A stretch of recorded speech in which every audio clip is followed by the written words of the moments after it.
Hello friends, welcome to my YouTube channel sky notes. Friends, आज के lecture में हम सीडीपी यानी बाल विकास एवं शिक्षा शास्त्र के जो 100 इम्पोर्टेंट क्वेश्चन थे उनको हमने दो पार्ट में डिवाइड किया था। तो पार्ट फर्स्ट तो हमने कल पढ़ लिया था और पार्ट सेकंड में जो 50 क्वेश्चन है उनको आज हम पढ़ेंगे। तो बने रहिए मेरे साथ। चलिए शुरू करते हैं।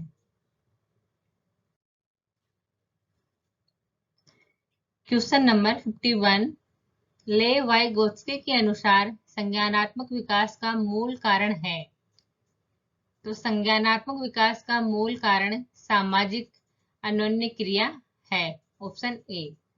आगे है, कोहलबर्ग के अनुसार किस अवस्था में नैतिकता बाह्य कारणों द्वारा निर्धारित होती है।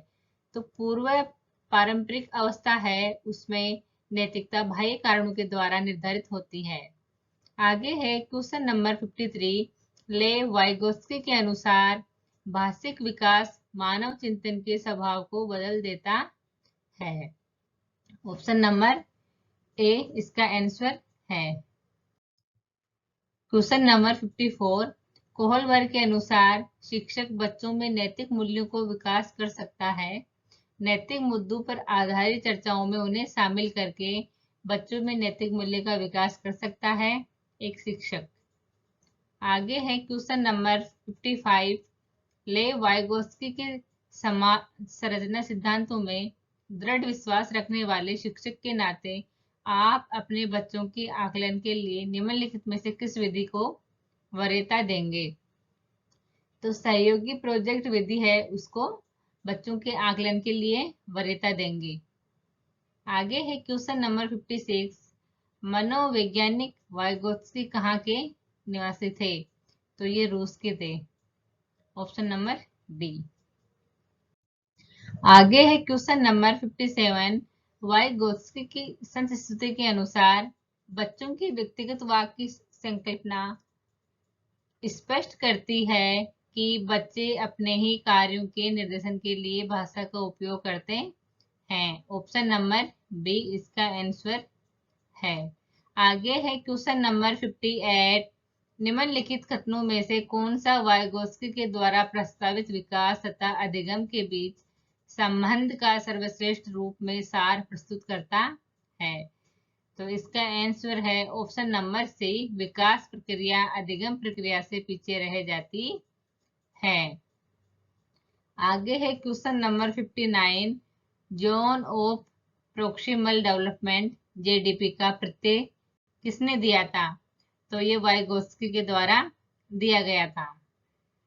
आगे है क्वेश्चन नंबर 60, लॉरेंस कोहलबर्ग के अनुसार शिक्षक बच्चों में नैतिक मूल्यों का विकास कर सकता है। नियम मुद्दों पर आधारित चर्चाओं में उन्हें शामिल करके शिक्षक बच्चे के नैतिक मूल्यों का विकास कर सकता है। आगे है, लॉरेंस कोहलबर्ग के सिद्धांत में कौन सा स्थान नैतिकता की अनुपस्थिति को सही अर्थ में सूचित करता है। तो कोहलबर्ग की लेवल 1 है, वो नैतिकता की अनुपस्थिति को सही अर्थ में सूचित करता है। आगे है क्वेश्चन नंबर 62, कोहलबर्ग ने प्रस्तुत किए हैं नैतिक विकास के चरण प्रस्तुत किए हैं। आगे है क्वेश्चन नंबर 63, कोहलबर्ग के अनुसार एक शिक्षक बच्चों में नैतिक मूल्यों को जन्म दे सकता है नैतिक मुद्दों पर चर्चा में उन्हें शामिल करके। आगे है क्वेश्चन नंबर 64, नैतिक विकास का सिद्धांत किसने दिया। तो नैतिक विकास का सिद्धांत कोहलबर्ग ने दिया। आगे है क्वेश्चन नंबर 65, नैतिक विकास की कितनी अवस्थाएं हैं। तो नैतिक विकास की 3 अवस्थाएं हैं। आगे है क्वेश्चन नंबर 66, बच्चों में आधारित आत्म चेतना का संबंध उसके किस विकास की अवस्था से संबंधित है। तो ये किशोरावस्था से संबंधित है आत्म चेतना का संबंध। ऑप्शन नंबर ए इसका आंसर है।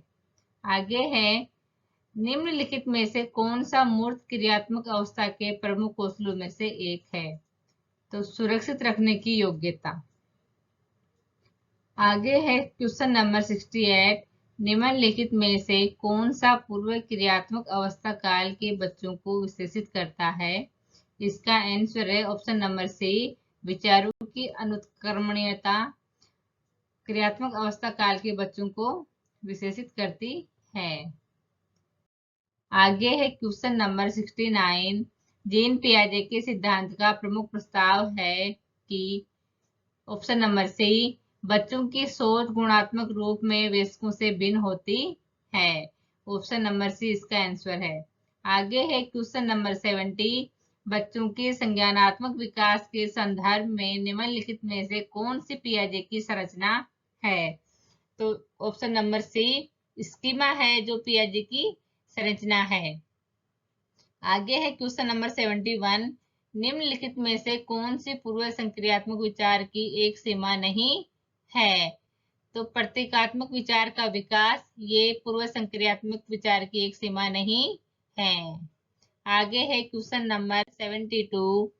नवीन जानकारी को शामिल करने के लिए वर्तमान स्कीमा अवधारणा में बदलाव की प्रक्रिया क्या कहलाती है? तो बदलाव की प्रक्रिया समायोजन कहलाती है। ऑप्शन नंबर सी इसका आंसर है।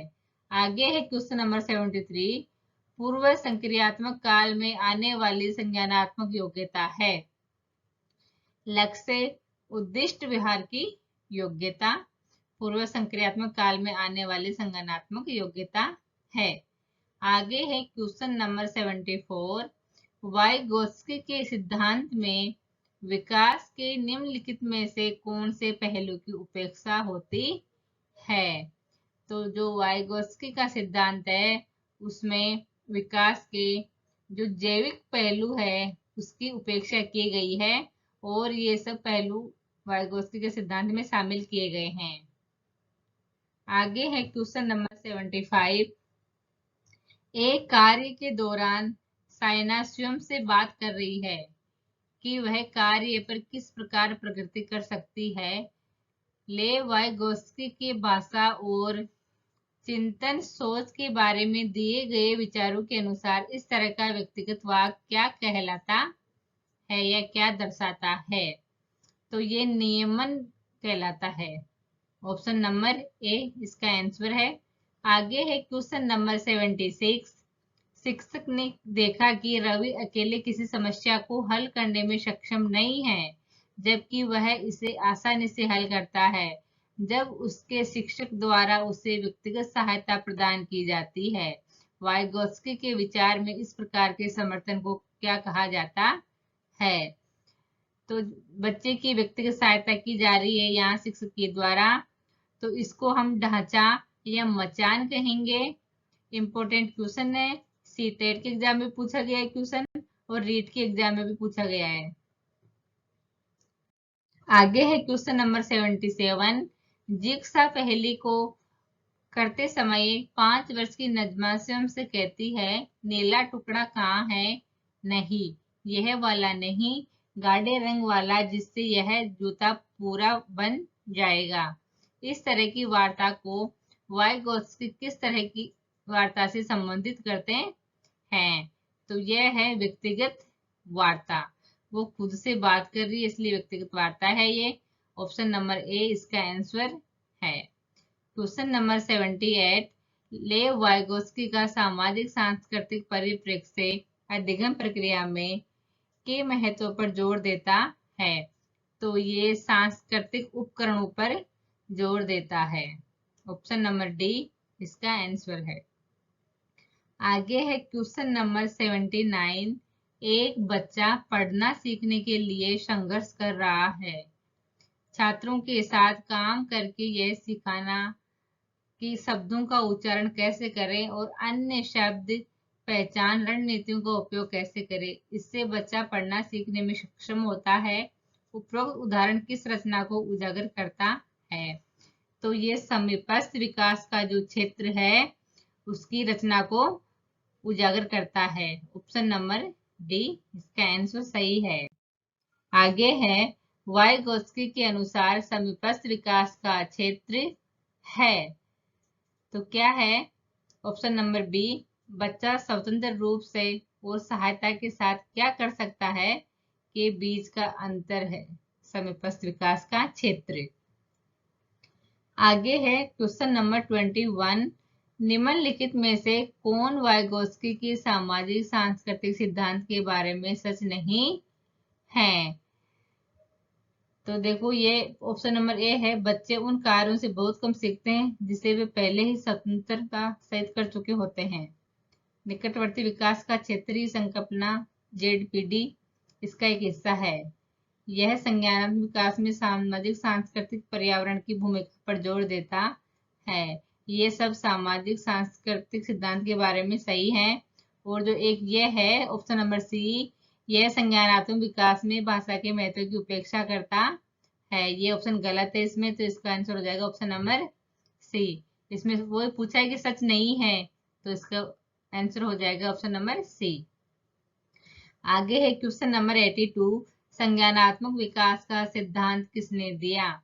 तो जीन पियाजे ने संज्ञानात्मक विकास का सिद्धांत दिया।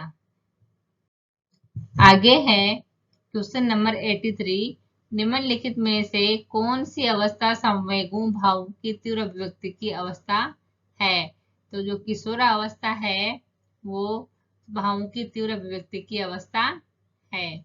आगे है क्वेश्चन नंबर 84। निम्नलिखित में से किस मनोवैज्ञानिक ने सहयोगात्मक समस्या समाधान पर बल दिया?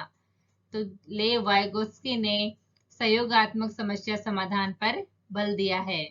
आगे है क्वेश्चन नंबर 85। सहानुभूति, सहयोग, सद्भावना तथा परोपकार जैसी प्रवृत्ति पाई जाती है, तो ये किशोरावस्था में पाई जाती है। ऑप्शन नंबर बी इसका आंसर सही है।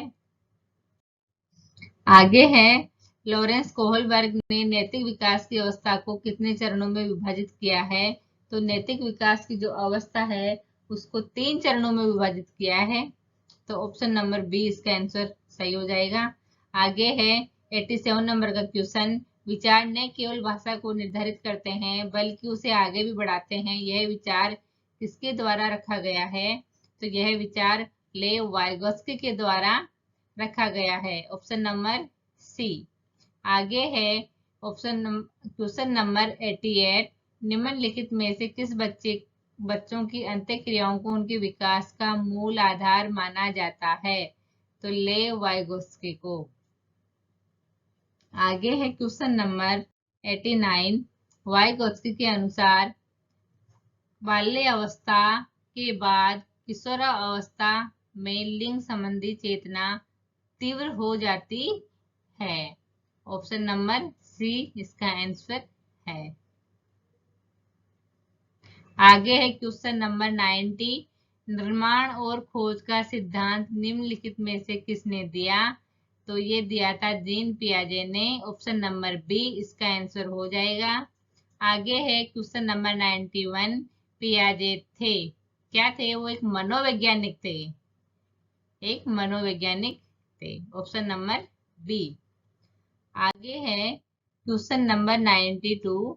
बच्चों में भाषा का विकास प्रारंभ हो जाता है, तो कब प्रारंभ हो जाता है? क्रियात्मक अवस्था में। Option number B. आगे है निर्माण एवं खोज का सिद्धांत निम्न में से किसने दिया था? तो ये दिया था जीन पियाजे ने। आगे है कोहलबर्ग के अनुसार सही और गलत के बारे में बच्चे चिंतन करते हैं अलग आयु में अलग तरीके से। Option number A. Question number 95। वातावरण के अनुसार स्वयं को ढालना कहलाता है, अनुकूलन कहलाता है। पियाजे की संज्ञानात्मक विकास के सिद्धांत के अनुसार विकास निरंतर चलने वाली प्रक्रिया है। ऑप्शन नंबर बी सही है। Question number 97। संज्ञान की सर्वोच्च अवस्था कौन सी है? अमूर्त संक्रियात्मक अवस्था है, वो संज्ञान की सर्वोच्च अवस्था है। आगे है क्वेश्चन नंबर 98। कोहलबर्ग के नैतिक विकास की कौन सी अवस्था नहीं है? तो ये कोहलबर्ग की जो नैतिक विकास की 3 अवस्था थी, पूर्व परंपरागत अवस्था, परंपरागत नैतिक स्तर, उत्तर परंपरागत नैतिक स्तर, और जो एक ये थी पूर्व संक्रियात्मक अवस्था, ये उसकी अवस्था नहीं थी।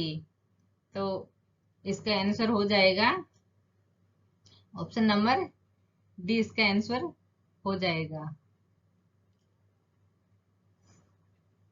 आगे है क्वेश्चन नंबर 99। वस्तु स्थायित्व का गुण किस अवस्था में आता है? तो समृद्धि पेशी अवस्था है, उसमें वस्तु स्थायित्व का गुण बच्चे में आ जाता है। ऑप्शन नंबर ए सही है इसका आंसर। आगे है अमूर्त संक्रियात्मक अवस्था शुरू होती है। कब शुरू होती है, कौन से ईयर में शुरू होती है? तो ये होती है 11 से 15 वर्ष का जब बच्चा होता है तो अमूर्त संक्रियात्मक अवस्था शुरू हो जाती है। तो फ्रेंड्स, ये थे हमारे इम्पोर्टेंट क्वेश्चन। 100 क्वेश्चन थे जो हमने 2 पार्ट में डिवाइड किया है इनको, और आई होप आपको ये अच्छे से समझ में आ गए होंगे। मिलते हैं अगली क्लास में एक नए टॉपिक के साथ में। धन्यवाद।